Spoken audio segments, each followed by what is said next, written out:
ready. Are we ready? Good afternoon. Today, some of us from the library committee are here to talk about the survey that was done a short time ago. But before we begin that, I would like to thank the members of the library committee. There's only 4 of us here today. We have more on the committee than just the 4, and I'm going to go through them in alphabetical order so I don't leave anyone out. Paul Bateman, myself, Virginia Cannon as chair, Lynn Clark, Alice Cross, Joyce Gartrell, Mary Gauhaus, Ann Gordon, Lucy Muller, Larry Randall, Purnima Schachner, and Joyce. Of you out there in TV land are interested in joining our committee, please let us know. We're always anxious to have other volunteers, and I just want to remind all the residents that this library only operates because of us, the volunteers. We do not have a paid librarian. We do not have a budget. So again, thank you to those volunteers that help. Today, we have Larry, Joyce, and Ann to talk about the results of our recent survey. And I'm going to begin with Larry. Larry, how many responses to the survey, and what was the purpose of the survey? Okay, thank you, Jenny. There were 102 total responses to the survey. Out of that number, that's, by the way, a pretty good response, given the total number of residents here. Then there were 92 residents who indicated they made some use of the library. An additional 10 residents did not indicate a use of the library. It's interesting that more than half of the respondents to the survey said that they use the library at least once a month, and many come in weekly or even more often. The purpose of the survey was to help us, the volunteers running the library, as Ginny has indicated, to get a better understanding of how and whether residents use the library. I've already indicated that quite a few residents make use of it. Among the things we wanted to find out were what subject areas are most popular with the residents in order to help guide our decisions about what books to add to the library and which to reduce or possibly even eliminate if it comes to that. We already knew that the most popular types of books are fiction, mysteries, which of course are fiction, but there are so many of them, they get their own separate category, and biographies. But we wanted to know what other subjects residents might be reading or hoping to find in our library. To that end, the survey listed 18 other subject areas, and I'm not going to try to repeat them here today, but we did ask that the residents check off any of those that we listed as being subjects they are interested in. Ann, what were some of the concerns about the survey as we looked at the results? Well, one of the concerns was this long list we entitled Subjects of Interest. It was really felt after we analyzed the results of the survey that should have been subjects of books that you actually check out. I mean, a person could be interested in psychology, but not want to read a book about it. So the focus was just a little bit skewed for our purposes. And it did include all the subjects in the library. you have to realize this library's been in existence for almost 10 years. And these subject headings were put together fairly early on. They've been added to, but this is a list that goes back to the beginning of the library. And I think the librarians at that time, the committee who was organizing the library, looked at this and thought, well, we have to fit every book into a specific category, not trying to look at it in terms of the fact that a book might have more than one way of being listed. The result of this survey was that we then went through the listings, and any topic that achieved a very low interest rate, we examined. We went and looked at the books on the shelves to check to see when they had last been checked out. Now, if we have a book that's sitting on the shelf for 8 or 9 years that has never been checked out, it seems to me that it's time that book found another home. And we have so many wonderful books being donated. Every day, new books come in and are analyzed as to their importance to our library, and the good ones go on the shelf. Well, we need a place to put them. So it's time to take these obsolete subject headings, get rid of them, get rid of the books one way or another. Just to give an example, the books on the history of Native Americans, hardly ever checked out. There were some interesting books there. Some we rehoused in the art section because it had to do with the art of Native Americans, and some we put into the biography section. So in this way, we eliminated the section, got rid of the books that had never been checked out, and rehoused the other ones. And I think this is a progressive way to go through the library and analyze it in terms of use rather than abstruse subjects. Thank you, Anne. Space is so limited in the library. We cannot grow more shelves. We cannot expand outside our walls. And books are constantly being donated by our readers and our residents. And we're very thankful for that because, as I mentioned before, we have no budget.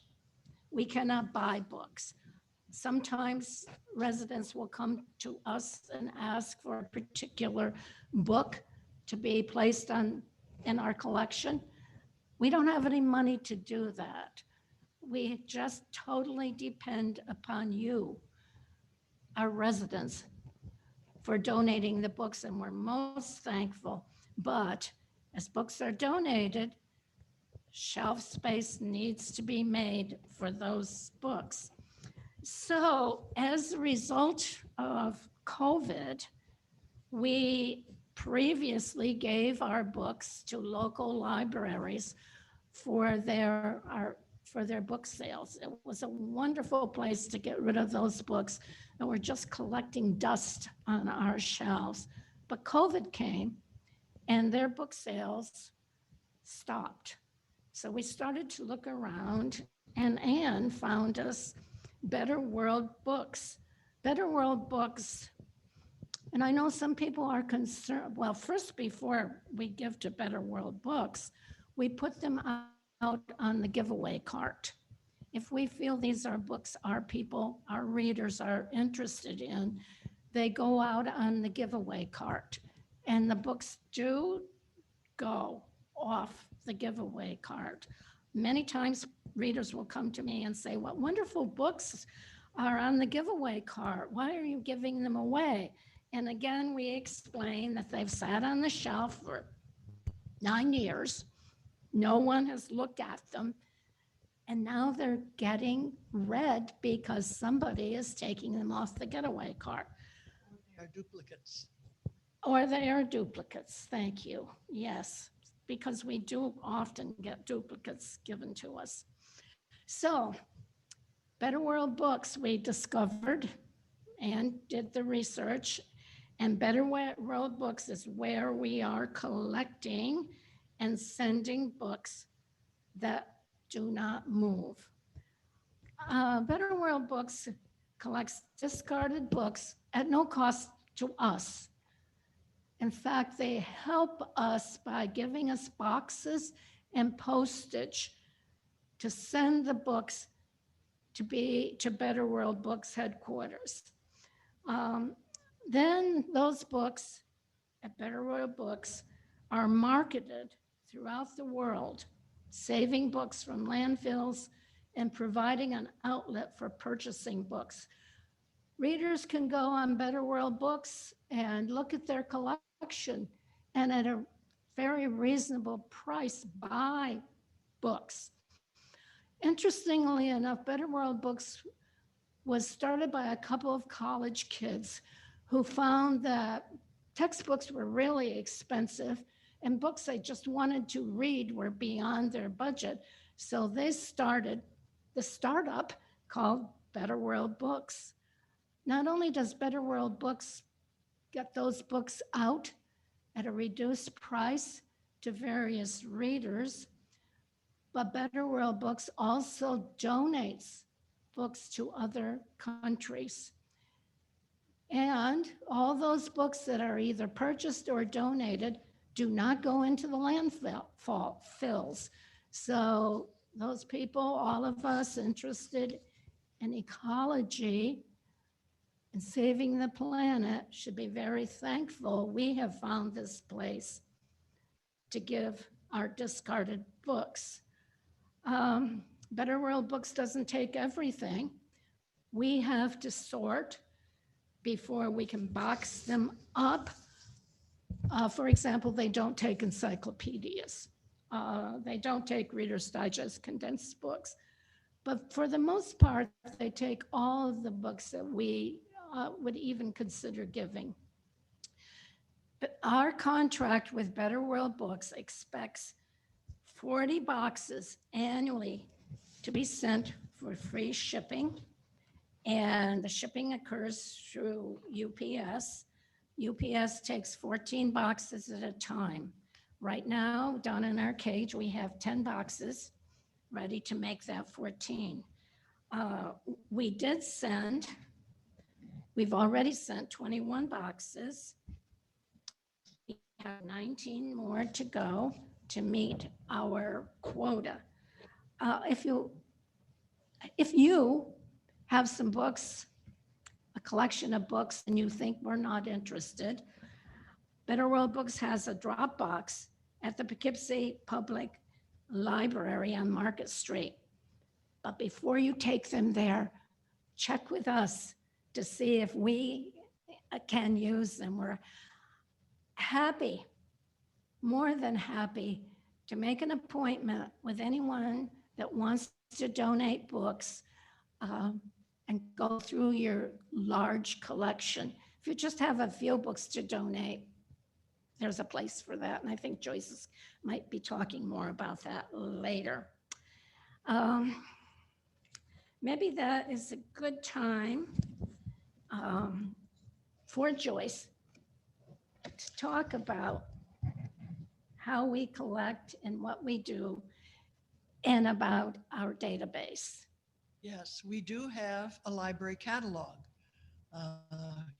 We used to go into the libraries around our country and there would be card catalogs. Nowadays, it's digitized, so it's online.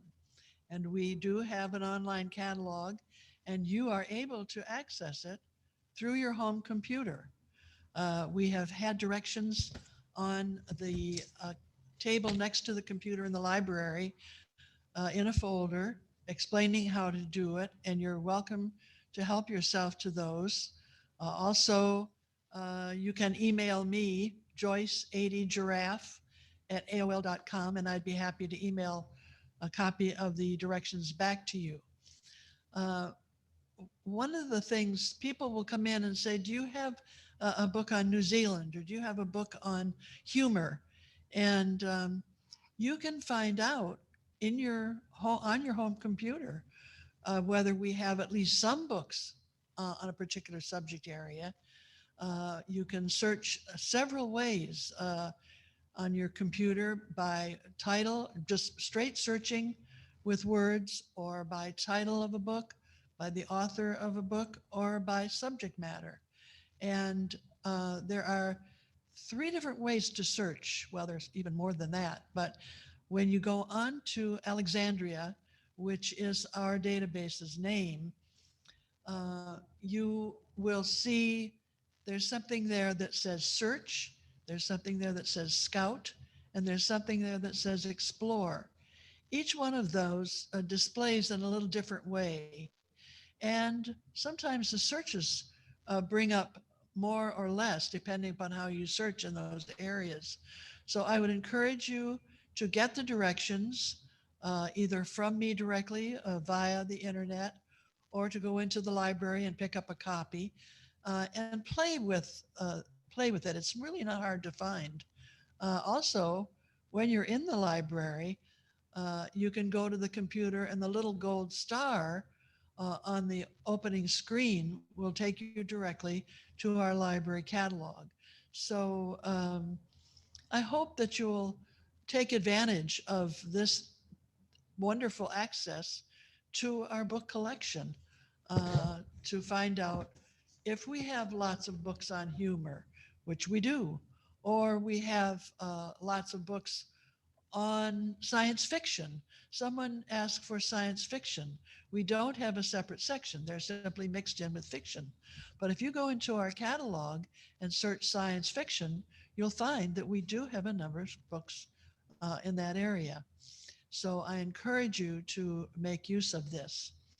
Also, while I have the mic, I would want to make sure that the new residents who have come to us since COVID know how to check out a book from the library.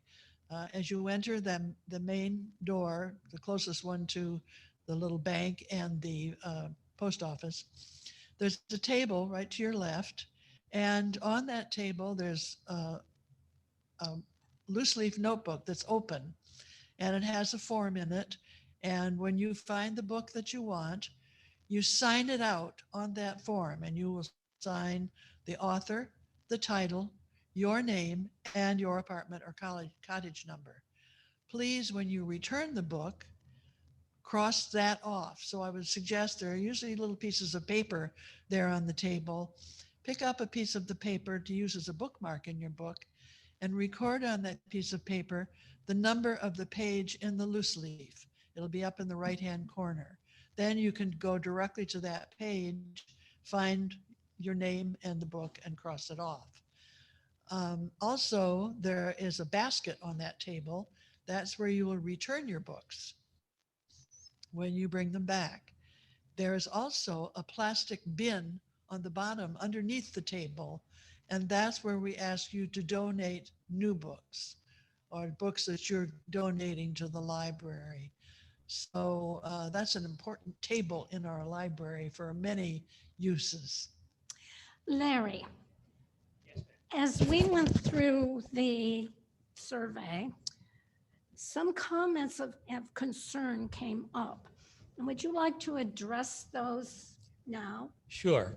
As you say, a few residents, few respondents did add comments besides checking off where a response was appropriate. And we need to clarify perhaps what some of the comments brought to light.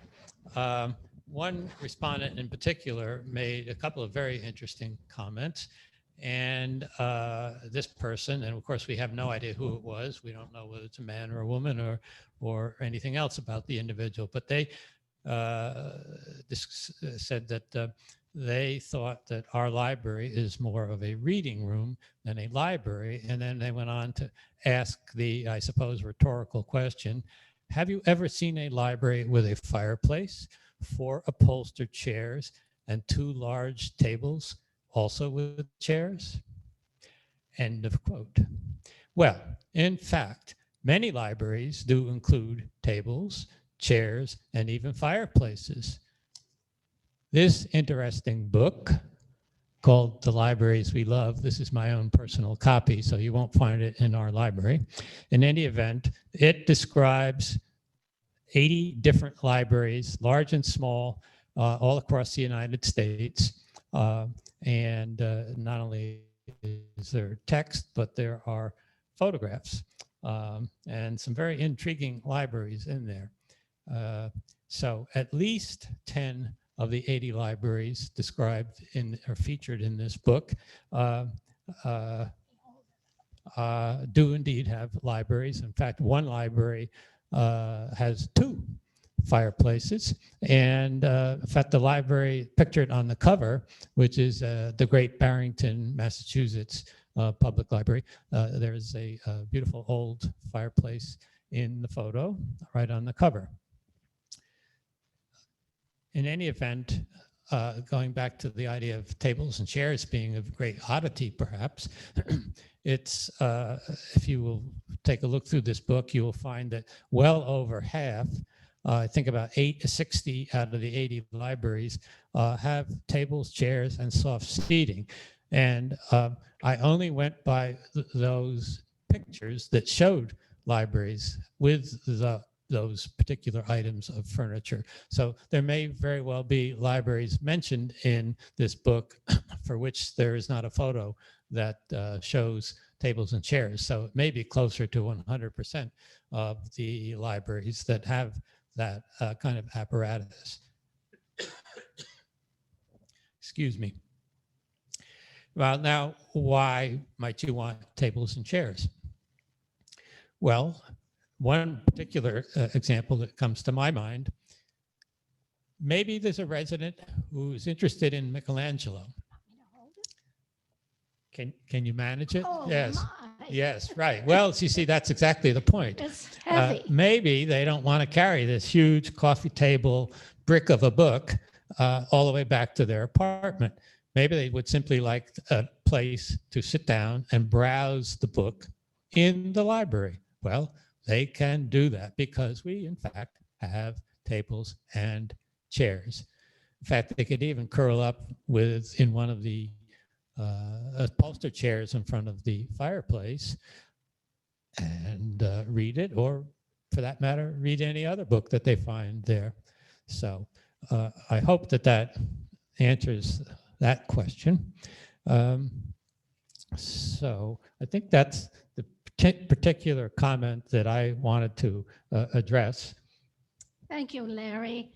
And does anyone else on this group here, do you have anything that you want to address that we might have left out before I talk about the goals for the library? Anne? Just one thing. There are a couple of things that happen because I'm one of the committee that helps put the books away at the end of the day, the ones that have been returned. I'd just like to make a couple of comments. Do not return your Elting library books to our library. You can leave it at the front desk. It's just as easy, maybe even a shorter walk. Another one is, please don't forget to note that you've returned the book by crossing off your name, because at the end of any period of time, we have to put together a list of books that haven't been returned. And if you've returned it and haven't crossed it out of the catalog, we're going to be scurrying around looking for it, not knowing where it is. So you'll help us deal with our anxiety in that respect. And the third thing I'd like to say is, if you're planning to drop off a large amount of books to donate, please check with us first instead of just leaving them in a pile somewhere in the library. Every now and then we look and there's this anonymous pile of books stuck away in a corner. And it turns out someone has donated them and just decided they didn't want the hassle. So please let us work with you on your donations. We really appreciate that. Also, I'd like to remind our readers, we hope that you will return or renew a book after a month. 4 weeks, I think that's a good amount of time to be able to finish a book. And if you can't, go back, cross off your name, and add it to a new date. Um, We also, I would like to just remind some of our readers, please don't take more than a couple of books at a time.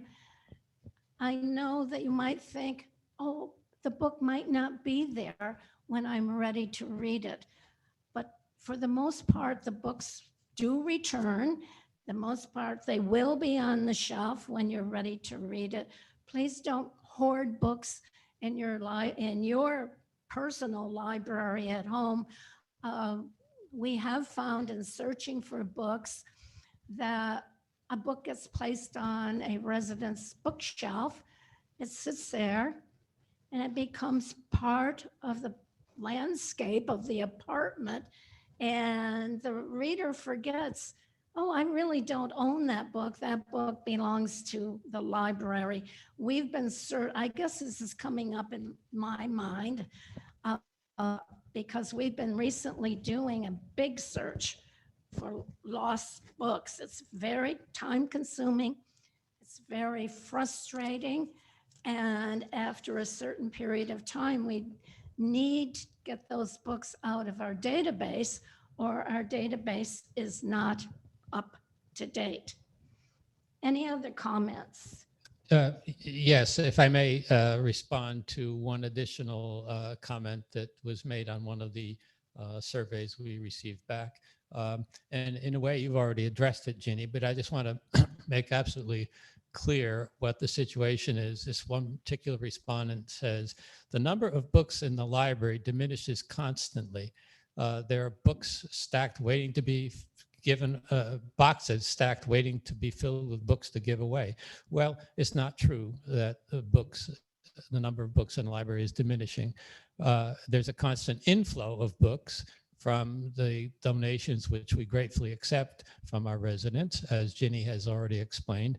And because our library doesn't have rubber walls or a gallery up above with ladders to get to it, we have finite space. And so if we get books in, at some point, existing books on our shelves have to go out.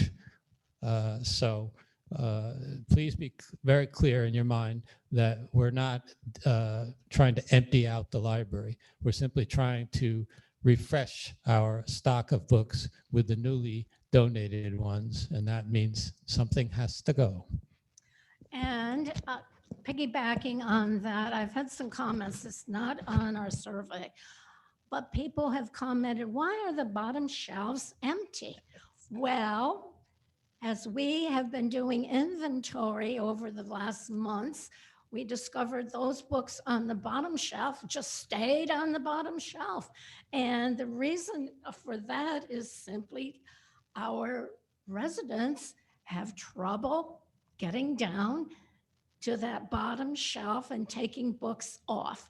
So we are trying very hard to keep those bottom shelves empty. Also, we are trying not to fill the shelves completely. We're trying to keep about 6 inches or so space for books to be shelved when they are returned, or books that come into the library as donations.